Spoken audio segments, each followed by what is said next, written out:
+1 physics പരീക്ഷയിൽ ഞാൻ ഈ വീഡിയോയിൽ പറയാൻ പോകുന്ന ഒരു ടോപ്പിക്സ് പോലും നിങ്ങൾ പഠിക്കാതെ പോകരുത്. എക്സ്ട്രീംലി ഇമ്പോർട്ടൻ്റ് ആയിട്ട് എന്തായാലും ചോദിക്കാൻ ചാൻസ് ഉള്ള ടോപ്പിക്സും ടൈപ്പ് ഓഫ് ചോദ്യങ്ങളാണ്. ഇത് പഠിച്ചു എന്നുള്ള കാര്യം ഉറപ്പ് വരുത്തുക. സ്റ്റാർട്ട് ചെയ്യാം. ഓരോരോ ചാപ്റ്ററിൽ നിന്ന് തുടങ്ങാം. യൂണിറ്റ്സ് ആൻഡ് മെഷർമെൻറ്റ്സിൽ എന്തായാലും നിങ്ങൾ പഠിക്കേണ്ട സാധനമാണ് SI യൂണിറ്റ്സ്. 7 ഫണ്ടമെന്റൽ ക്വാണ്ടിറ്റീസിന് SI യൂണിറ്റ്സ്, അതുപോലെ 2 സപ്ലിമെന്ററി ക്വാണ്ടിറ്റീസ് ഇല്ലേ, പ്ലെയിൻ ആംഗിളും സോളിഡ് ആംഗിളും പഠിച്ചു വെക്കുക. റേഡിയനും സ്റ്റിറിയഡിനും പഠിച്ചു വെക്കുക. വളരെ വളരെ ഇമ്പോർട്ടൻ്റ് ആണ്. പിന്നെ ഈ ചാപ്റ്ററിൽ എന്തായാലും നമുക്ക് ഒഴിവാക്കാൻ പറ്റാത്ത ഐറ്റമാണ് നമ്മുടെ സിഗ്നിഫിക്കൻറ്റ് ഫിഗേഴ്സിൻ്റെ ന്യൂമറിക്കൽ പഠിച്ചു വെക്കണം. 1 മാർക്കിന് 2 മാർക്കിനെ വരുള്ളൂ, പക്ഷെ അത് പഠിച്ചു വെക്കുക. പ്രിൻസിപ്പിൾ ഓഫ് ഹോമോജിനിറ്റി സ്റ്റേറ്റ്മെന്റ് അറിഞ്ഞില്ലേ പണി കിട്ടും. എന്തായാലും ഒരു വലിയ ടൈപ്പ് ഒരു 3 മാർക്സിനൊക്കെ ചോദ്യം വരും. അതിൽ എന്തായാലും പ്രിൻസിപ്പിൾ ഓഫ് ഹോമോജിനിറ്റി എന്താണെന്നൊക്കെ അവർ ചോദിച്ചിരിക്കും. അത് വന്നു കഴിഞ്ഞാൽ നിങ്ങൾക്ക് അതിൻ്റെ സ്റ്റേറ്റ്മെന്റ് എഴുതാൻ പറ്റണം കേട്ടോ. പിന്നെ ഡയമെൻഷണൽ കറക്റ്റ്നെസ് ഓഫ് ഒരു ഇക്വേഷൻ തരും, ഇതിനെ ചെക്ക് ചെയ്യാൻ പറയും, അതൊരു ടൈപ്പ് ചോദ്യം. പിന്നെ ഡെറിവേഷൻ വരും. ഇത് ടൈം പീരീഡിൻ്റെ time period depends on length, mass, acceleration, gravity, അങ്ങനെ ടൈം പീരീഡിൻ്റെ ഇക്വേഷൻ ഡെറൈവ് ചെയ്യാൻ. ഇതിൽ ഏതെങ്കിലും ഒരു ചോദ്യം വരാനാണ് ചാൻസ്.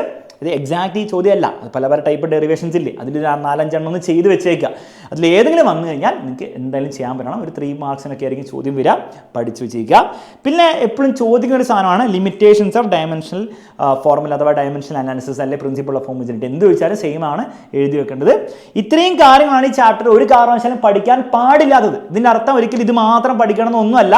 ഇതല്ലാത്ത കാര്യം നിങ്ങൾ ഓൾറെഡി പഠിച്ചിട്ടുണ്ടെങ്കിൽ വളരെ നല്ല കാര്യം. ഇനി പഠിക്കാൻ പ്ലാൻ ഉണ്ടെങ്കിൽ അതിനേക്കാളും നല്ല കാര്യം. പക്ഷേ ഇത്രയും കാര്യങ്ങൾ പഠിച്ചു എന്നുള്ള ഒരു ഉറപ്പ് വരുത്തണം. അത്രമേൽ ഇമ്പോർട്ടൻറ്റ് ടോപ്പിക്സ് ആണ് ഇതൊക്കെ.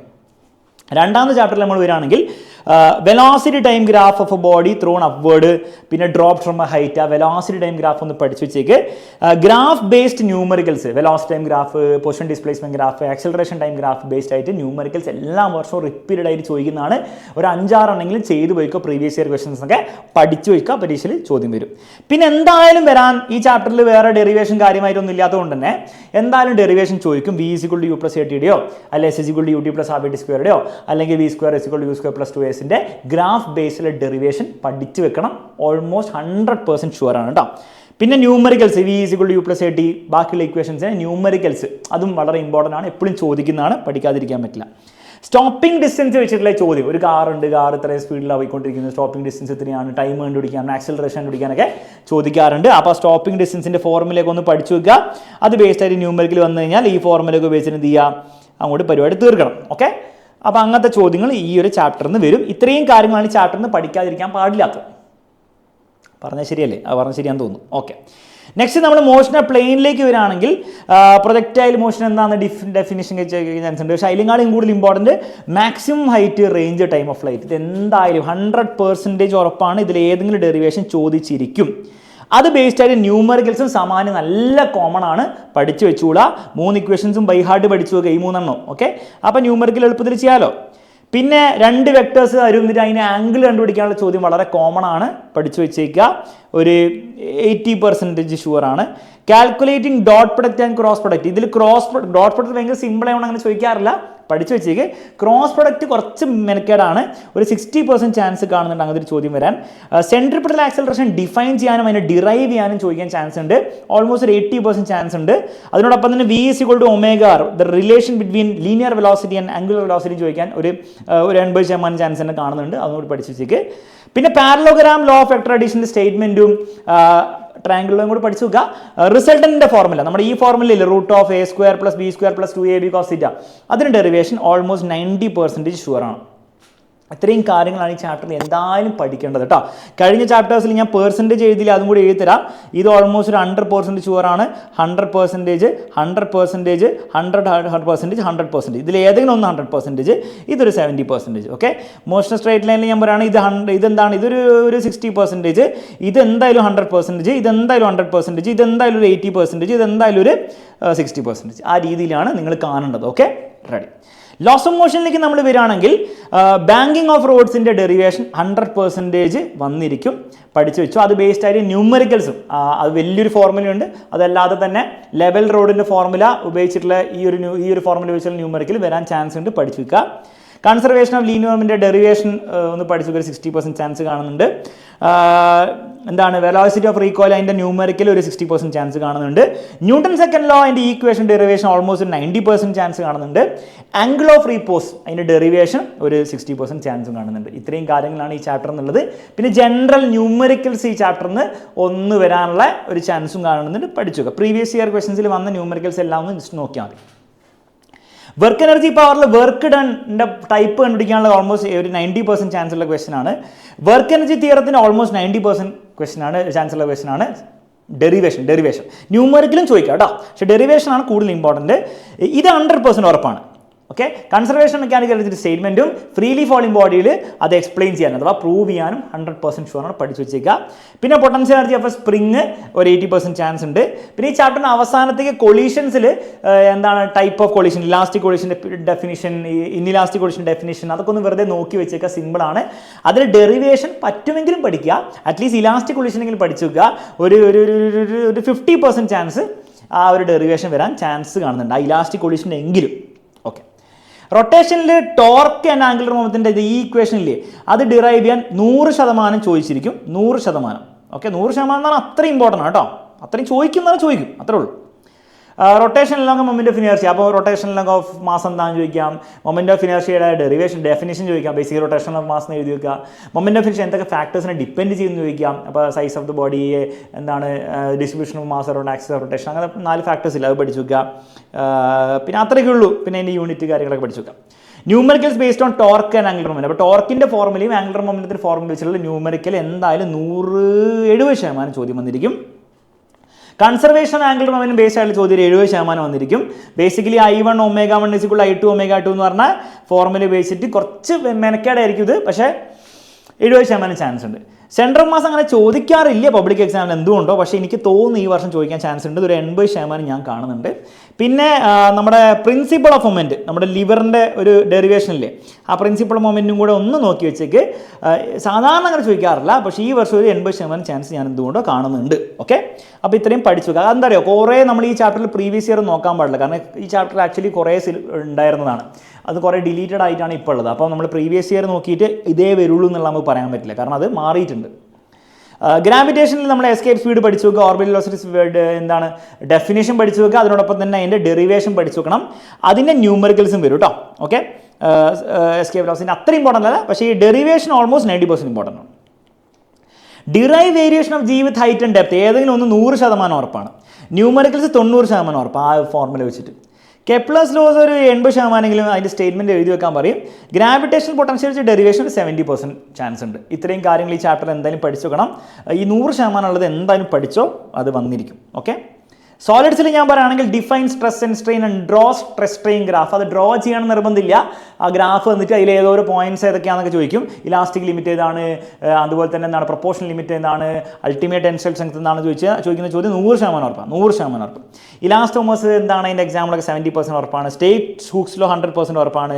ഡിഫൈൻ യങ്സ് മോഡൽസ്, അങ്ങനത്തെ യങ്സ് മോഡൽസിൻ്റെ വെച്ച് ചോദ്യങ്ങൾ, ഇപ്പോൾ യങ്സ് മോഡൽസ് ഓഫ് സ്റ്റീലാണോ റബ്ബറാണോ കൂടുതൽ, സ്റ്റീലാണ് കൂടുതൽ, ആ ചോദ്യങ്ങളൊക്കെ ഓൾമോസ്റ്റ് 90% ഉറപ്പാണ്.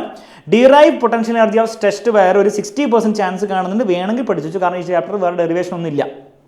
പിന്നെ ചോദിക്കാൻ ചാൻസ് ഈ ഗ്രാഫ് ബേസ്ഡ് ആയിട്ട് ഇങ്ങനെ ചോദിക്കും, 2 ഗ്രാഫ് തരും, ആർക്കാണ് യങ്സ് മോഡൽസ് കൂടുതലൊക്കെ തരും. അപ്പോൾ ബേസിക്കലി സ്ലോപ്പ് കൂടിയ ആൾക്കാർക്ക് യങ്സ് മോഡൽസ് കൂടുതൽ ഓഫ് സ്ട്രെസ് സ്ട്രെയിൻ ഗ്രാഫിന് കേട്ടോ. അപ്പോൾ അങ്ങനത്തെ ചോദ്യങ്ങൾ വരും. പിന്നെ ഡക്റ്റിലിറ്റി ആർക്കാണ് കൂടുതൽ നീളമുള്ള ആൾക്ക് കൂടുതൽ ഡക്റ്റൈലായിരിക്കും, നീളമില്ലാത്ത ആൾ കുറവ് ഡക്റ്റൈലായിരിക്കും. അതൊക്കെയാണ് ഇത്. അത് 100% ഉറപ്പാണ്, അത് 100% ഉറപ്പാണ്, അത്രത്തോളം ഉറപ്പാണ്. ഓക്കെ, പിന്നെ ന്യൂമറിക്കൽ അത് ഞാൻ പറഞ്ഞില്ലല്ലോ, യങ്സ് മോഡൽസ് ബേസ് ആയാലും ന്യൂമറിക്കൽ അത് ഞാൻ ഇടാൻ പറഞ്ഞു കേട്ടോ. ന്യൂമറിക്കൽസ് യങ്സ് മോഡൽസ് എന്നുള്ളൊരു 80% ചാൻസ് ഉണ്ട്. അപ്പോൾ യങ്സ് മോഡൽസിൻ്റെ ഫോർമുല എങ്ങനെ പഠിച്ചു വെച്ചോ, ഈ ഫോർമുല പഠിച്ചോ ന്യൂമറിക്കൽ എളുപ്പത്തിൽ ചെയ്യാൻ പറ്റും. ഓക്കെ, 1-2 ന്യൂമറിക്കൽ ഒന്ന് നോക്കി വെച്ചേക്കുക. അതും ഈ ചാപ്റ്ററിൽ ഈ വർഷം വരാൻ കൂടുതൽ ചാൻസ് കാണുന്നുണ്ട്. ഓക്കെ, ഫ്ലൂയിഡ്സ് എന്ന് പറഞ്ഞ ചാപ്റ്റർ നമ്മൾ നോക്കുകയാണെങ്കിൽ എന്തായാലും 100% വേണ്ട 95%, കാരണം ഇത്രത്തോളം ടോപ്പിക്സ് ഉള്ള ചാപ്റ്ററാണ്. ഇത് വരും. ബെർണൂളിസ് ഇക്വേഷൻ, സ്റ്റേറ്റ്മെൻറ്റും ഡെറിവേഷനും. Okay, terminal velocity define and derive ചെയ്യാനും വീണ്ടും 90% ചാൻസ് ഉള്ള ചോദ്യമാണ്. ഡിറൈവ് എക്സസ് പ്രഷറിന് 90% ചാൻസ് ഉള്ള ചോദ്യമാണ്. Derive height of capillary rise വീണ്ടും 90%. അപ്പോൾ ഇതെല്ലാം കൂടി 90 എന്ന് പറഞ്ഞാൽ അതിനർത്ഥം ഇതിൽ ഏതെങ്കിലും 2 100% ഉറപ്പാണ്. ഇതിൽ ഏതെങ്കിലും 2 100% ഉറപ്പാണ്. അപ്പോൾ 4 പഠിച്ചു വെച്ചോ, 100% ഒരു 4-5 മാർക്ക് അങ്ങനെ കിട്ടും. പാസ്കൽസ് ലോ ഹൈഡ്രോളിക് ലിഫ്റ്റും വീണ്ടും ഒരു 80% ചാൻസ് ഉള്ള ഡെറിവേഷനാണ്. വീണ്ടും ഡെറിവേഷനാണ് കേട്ടോ. ഈ ചാപ്റ്ററിൽ നമുക്ക് ഉറപ്പായിട്ടും പഠിക്കണം എന്ന് പറയാൻ പറ്റുന്ന ഡെറിവേഷനാണ്. ന്യൂമറിക്കൽസ് എനിക്ക് ഉറപ്പായിട്ടും പഠിക്കണം എന്നൊന്നും പറയാൻ പറ്റില്ല, കാരണം അത് ഡിഫറെൻറ്റ് ടൈപ്പിൽ വരാം. ഓരോ വർഷം ഓരോ ടൈപ്പിലാണ് വരാറുള്ളത്. ഉറപ്പായിട്ടും പഠിക്കാൻ പറ്റുന്ന ഈ ഡെറിവേഷനാണ് കേട്ടോ. സർഫസ് ടെൻഷൻ ഡിഫൈൻ ചെയ്യാൻ ചോദിക്കാറുണ്ട്. ഡിറൈവ് ഇത് ഞാൻ ഓൾറെഡി പറഞ്ഞല്ലോ, എക്സസ് പ്രഷറിൻ്റെ ഡെറിവേഷൻ ഓൾറെഡി പറഞ്ഞാണ്, ഒന്ന് പഠിച്ചു വെച്ചേക്കുക. അപ്പോൾ ഈ ചാപ്റ്ററിൽ ഞാൻ പറഞ്ഞ പോലെ ഡെറിവേഷനാണ് നമുക്ക് ഉറപ്പായിട്ടും പഠിക്കണം, പഠിക്കാതിരിക്കാൻ പാടില്ല എന്ന് പറയാൻ പറ്റുന്നത്. Okay, ready. തെർമൽ പ്രോപ്പർട്ടീസിലേക്ക് നമ്മൾ വരികയാണെങ്കിൽ state Newton's law of cooling ചോദിക്കാറുണ്ട്. അത് ബേസ് ആയിട്ട് ന്യൂമറിക്കൽസും ചോദിക്കാറുണ്ട്. ഏതെങ്കിലും ഒന്ന് ഒരു 90% ചാൻസ് ഉണ്ട് കേട്ടോ വരാൻ വേണ്ടി. NCERT എക്സാമ്പിളൊക്കെ ഉണ്ട് ന്യൂട്ടൺസ് കൂളിംഗിന്, അത് പഠിച്ചു വെച്ചേക്ക്. കൺവേർഷനാണ് Celsius to Kelvin to Fahrenheit, അത് ഏതെങ്കിലും ഒന്ന് ഒരു 50% ചാൻസ് കാണുന്നുണ്ട്. അനോമലസ് എക്സ്പാൻഷൻ വാട്ടർ വളരെ ഇമ്പോർട്ടൻ്റ് ആണ്, ഒരു 80% പഠിച്ചു വയ്ക്കുക. അതിൻ്റെ ഒരു ഡെറിവേഷൻ അല്ല, അതിൻ്റെ ഒരു എക്സ്പ്ലനേഷൻ. ഇത് ഒരു 70% വരാൻ ചാൻസ് ഉണ്ട്. ആൽഫ ബീറ്റ ഗാമയുടെ ratio. Numericals based on specific heat formula, പരീക്ഷ ടഫായി വരികയാണെങ്കിൽ ഒരു ചാൻസ് ഉണ്ട്, അതുകൊണ്ട് 40% എന്ന് പറയാം. ഈ ചാപ്റ്ററിൽ അങ്ങനെ ഇത് പഠിക്കണം എന്ന് പറയാൻ പറ്റില്ല, പക്ഷേ ഈ ഒരു രീതിയിലാണ് ഈ ചാപ്റ്ററിൽ കാണേണ്ടത്. അറ്റ്ലീസ്റ്റ് ഈ ഒരു 50% മുകളിലെ അല്ല 70% മുകളിലെങ്കിലും ഒന്ന് പഠിച്ചു വെക്കുക. ബാക്കിയുള്ളത് സമയമുണ്ട് പഠിക്കുക. അതിൽ കൂടുതൽ ഇതിൽ ഇൻവെസ്റ്റ് ചെയ്യുന്നതിൽ വലിയ പോയിന്റില്ല, കാരണം അത്രത്തോളം വെയിറ്റേജ് ഉള്ള ചാപ്റ്റർ അല്ല. തെർമോഡൈനാമിക്സിൽ എന്തായാലും ഹീറ്റ് എഞ്ചിൻ്റെ കാര്യങ്ങൾ പഠിക്കണം. കാർനോട്ട് സൈക്കിൾ എക്സ്പ്ലെയിൻ ചെയ്യാൻ പഠിക്കണം. 90% ഷുവർ ക്വസ്റ്റ്യൻ ആണ്. Derive work done as isothermal adiabatic, ഏതെങ്കിലും ഒന്ന് 100% ചോദിച്ചിരിക്കും. State first law and derive Mayer's relation CP - CV = R എന്ന് പറഞ്ഞ സാധനം. ഫസ്റ്റ് ലോ എന്ന് പറഞ്ഞ സാധനം അതും ബേസ് ആയിട്ടുള്ള ചോദ്യം ഒരു 90% വരാൻ ചാൻസ് ഉണ്ട്. മേയേഴ്സ് റിലേഷൻ ഡിറൈവ് ചെയ്യാൻ വേണ്ടി 80% ചാൻസ് കാണുന്നുണ്ട്. CP CV ഡിഫൈൻ ചെയ്യാൻ വേണ്ടിയിട്ട് ഇത് എന്താണെന്നുള്ള ഒരു 60% കാണുന്നുള്ളൂ. അപ്പോൾ ഈ 100% സാധനം എന്താണ് പഠിച്ചു വെക്കുക, 90% പഠിച്ചു വെക്കുന്നതായിരിക്കും നിങ്ങൾക്ക് ബുദ്ധി. കൈനറ്റിക് തിയറിയിൽ നമ്മൾ വരികയാണെങ്കിൽ സ്റ്റേറ്റ് ഇക്വിപോട്ടേഷൻ ഓഫ് എനർജിയുടെ സ്റ്റേറ്റ്മെൻറ്റ് ഒരു 80% ചാൻസ് ഉണ്ട്. Postulates of kinetic theory of gases 90% chance ഉണ്ട്. Derive equation of kinetic energy, average kinetic energy അല്ലെ പ്രഷർ 100%, ഏതെങ്കിലും ഒന്ന് 100%. RMS വെലോസിറ്റി ബേസ്ഡ് ആയിട്ട് ന്യൂമറിക്കൽ ഒരു 80% ചാൻസ് വരാൻ ചാൻസ് ഉണ്ട്. ഒരു ന്യൂമറിക്കൽ ഇങ്ങനെ പ്രാക്ടീസ് ചെയ്ത് പോയിക്കോ. പിന്നെ ratio of specific heat for monatomic gas ഒരു 70%. ഓക്കെ, ഇത്രയും കാര്യങ്ങളാണ് ഈ ചാപ്റ്റർ എന്തായാലും പഠിക്കേണ്ടത്. ബാക്കി ഒന്നും പഠിച്ചില്ലെങ്കിലും കുഴപ്പമില്ല, ഈ ചോദ്യങ്ങളുടെ ആൻസറെങ്കിലും ഒന്ന് പഠിച്ചു വെച്ചാൽ ഈ ചാപ്റ്റർ സെറ്റായി. ഓസിലേഷൻ നമ്മൾ നോക്കുകയാണെങ്കിൽ സിമ്പിൾ പെൻഡിൽ സ്പ്രിംഗ് ബ്ലോക്ക് സിസ്റ്റത്തിന് ടൈം ഡെറിവേഷൻ 100% ഉറപ്പ്. Numericals based on above formula ഇത് ഏതെങ്കിലും 100% കേട്ടോ, 200 വരില്ല. ഒന്നിന് ഡെറിവേഷൻ അല്ലെങ്കിൽ numerical 100%. Seconds പെൻഡിലും what is time period ഒക്കെ സിമ്പിൾ 1 മാർക്ക് ചോദ്യമൊക്കെയാണ് പഠിച്ചു വെച്ചേക്ക്, ഒരു 60% ഉറപ്പ്. Derive equation of velocity acceleration, basically x = a cos ωt + 5 എന്ന് വെലോസിറ്റിയും ആക്സലറേഷൻ ഡിറൈവ് ചെയ്യാൻ വേണ്ടിയിട്ടുള്ള ചോദ്യം 90% ഉറപ്പാണ്. Numericals based on velocity, acceleration, kinetic energy, potential energy previous year ഒക്കെ നോക്കിയാൽ മതി. എന്തായാലും ഒരു 70% ചാൻസ് എങ്കിലും ന്യൂമറിക്കൽസ് വരാൻ ചാൻസ് ഉണ്ട്. NCERT എക്സാമിലും പ്രീവിയസ് ഇയറും ജസ്റ്റ് നോക്കിയാൽ മതി കേട്ടോ. Projection of circular motion SHM ആണെന്നാൽ 70% chance. ഈ രീതിയിലാണ് ഈ ചാപ്റ്ററിൽ നമ്മൾ ചിന്തിക്കുന്നത്. ഇത്രയും കാര്യങ്ങൾ എന്തായാലും പഠിക്കുക, ബാക്കിയുള്ളതൊന്നും പഠിച്ചില്ലെങ്കിലും കുഴപ്പമില്ല എന്ന് പറഞ്ഞാൽ കുഴപ്പമില്ല എന്നല്ല, നല്ലതാണ് പഠിക്കുന്നത്. ഒബ്വിയസ്ലി നിങ്ങൾ പഠിക്കാൻ സമയമുണ്ട്, ഇല്ലെങ്കിലും കുഴപ്പമില്ല. വേവ് ഇക്വേഷൻ വന്നിട്ട് x = അല്ലെ y = a sin of kx - ωt വെച്ചിട്ട് ന്യൂമറിക്കൽ 1 പഠിച്ചു പോയിക്കോ. ഓൾമോസ്റ്റ് 100% ഉറപ്പാട്ടോ ഈ ചാപ്റ്ററിൽ. പിന്നെ സ്പീഡ് ഓഫ് വേവിൻ്റെ ന്യൂമറിക്കൽ, സ്പീഡ് ഓഫ് വേവിന് കുറേ ഫോർമുല ഉണ്ട്. v = √T/μ എന്നും പല ഫോർമുല ഉണ്ട്. എല്ലാ ഫോർമുലയും പഠിച്ചു നോക്കുക. ഏതെങ്കിലും ഒരു ചോദ്യം വരാൻ 90% ചാൻസ് ഉണ്ട്. Show that frequency stretched string is 1:2:3. Closed പൈപ്പിന് ഓപ്പൺ പൈപ്പിന് വേറെ റേഷ്യോ ആണ് 1:3:5. ഡെറിവേഷൻ 100%, ഏതെങ്കിലും ഒന്ന് ചോദിക്കും. സ്ട്രെച്ച്ഡ് സ്ട്രിങ്ങിന് ചോദിക്കാം, ക്ലോസ്ഡ് പൈപ്പിന് ചോദിക്കാം, ഓപ്പൺ പൈപ്പിന് ചോദിക്കാം. 3 പഠിച്ചോ 100% ഉറപ്പാണ്. പിന്നെ ബീച്ച് ഫ്രീക്വൻസി ഒക്കെ ഒന്ന് പഠിച്ചു വെച്ചേക്ക്, ഒരു 1 മാർക്കിനൊക്കെ വരാൻ ചാൻസ് ഉണ്ട്, ഒരു 70%. അപ്പോൾ ഇത്രയും ടോപ്പിക്സ് ആണ് നിങ്ങൾ എന്തായാലും പഠിക്കേണ്ടത്. ഇതിൽ ആദ്യം സർ എനിക്ക് ഇത്രയും പോലും സമയമില്ലല്ലോ ഇത്രയും പഠിക്കുക, അപ്പോൾ ഞാൻ എന്താ ചെയ്യേണ്ടത്? അപ്പോൾ നിങ്ങൾ 100% ഞാൻ പറഞ്ഞില്ലേ, അത് ആദ്യം പഠിക്കുക. അതിനുശേഷം നിങ്ങൾ എന്ത് ചെയ്യുക, ആ പെർസെൻറ്റേജ് ഞാൻ പറഞ്ഞതനുസരിച്ച് നിങ്ങൾ പ്രയോറിറ്റി കൊടുത്ത് പഠിക്കുകയാണെങ്കിൽ നിങ്ങൾക്ക് മാക്സിമം മാർക്ക് ഏറ്റവും കുറഞ്ഞ സമയം കൊണ്ട് എക്സ്ട്രാക്ട് ചെയ്തെടുക്കാൻ പറ്റും. ഓക്കെ, അപ്പോൾ ഈ രീതിയിലാണ് നിങ്ങൾ പ്രയോറിറ്റി കൊടുക്കേണ്ടത് ഓരോ ചാപ്റ്ററിനും, ഓരോ ടോപ്പിക്കിനും, ഓരോ ക്വസ്റ്റ്യൻസിനും. ഓക്കെ, അപ്പോൾ തീർച്ചയായിട്ടും അത് ഉപയോഗിക്കുക. നമ്മുടെ യൂട്യൂബ് ചാനലിലുള്ള വീഡിയോസും ബാക്കിയുള്ള ലൈവ് ക്ലാസ്സുകളൊക്കെ ഉപയോഗിച്ച് കഴിഞ്ഞാൽ ഇതിലെ പല കാര്യങ്ങളായിരിക്കും നമ്മൾ ലൈവിൽ കവർ ചെയ്യുന്നത്. അപ്പോൾ അത് ഫോളോ ചെയ്താൽ നിങ്ങൾക്ക് ഓട്ടോമാറ്റിക്കലി എന്ത് കിട്ടും, ഈ കാര്യങ്ങളൊക്കെ ഇതിന് ആൻസേഴ്സ് അടക്കം കിട്ടുന്നതായിരിക്കും. ഓക്കെ, ഇപ്പോൾ എല്ലാം കൂടി വന്നിട്ടുണ്ടെങ്കിൽ ആൻസർ കൂടി പറഞ്ഞുതരാൻ പറ്റില്ല, അതുകൊണ്ടാണ്. അപ്പോൾ ഇത്രയും കാര്യങ്ങൾ പഠിച്ചു എന്നുള്ളൊരു ഉറപ്പ് വരുത്തുക. ഇത് പഠിക്കാതെ പോകരുത്, അത് വലിയ ബ്ലണ്ടർ ആയിരിക്കും. കൂടുതലൊന്നും പറയുന്നില്ല, നിങ്ങളുടെ ഫ്രണ്ട്സിനും കൊണ്ടൊന്ന് ഷെയർ ചെയ്ത് കൊടുക്കുക. നമുക്ക് മറ്റൊരു വീഡിയോയിൽ കാണാം. Bye bye and take care. All the best.